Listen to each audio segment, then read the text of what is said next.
দর্শক আসসালামু আলাইকুম।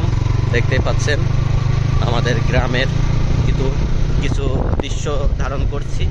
ভালো লাগলে অবশ্যই আপনারা লাইক কমেন্ট শেয়ার করবেন।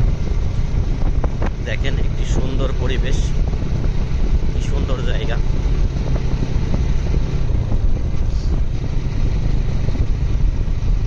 মাধুর্য, জায়গাটার ভেতরে অনেক মায়া আছে।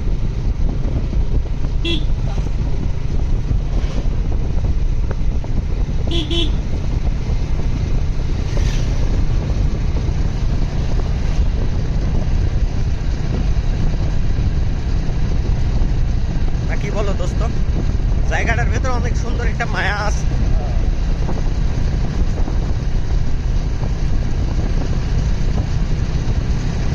প্রকৃতির, গ্রাম অঞ্চলে যে প্রকৃতির একটা আবহাওয়া, সেটা কিন্তু আমরা এখন ফিল করছি এবং পাচ্ছি। গাছগাছালি, মনোরম পরিবেশ।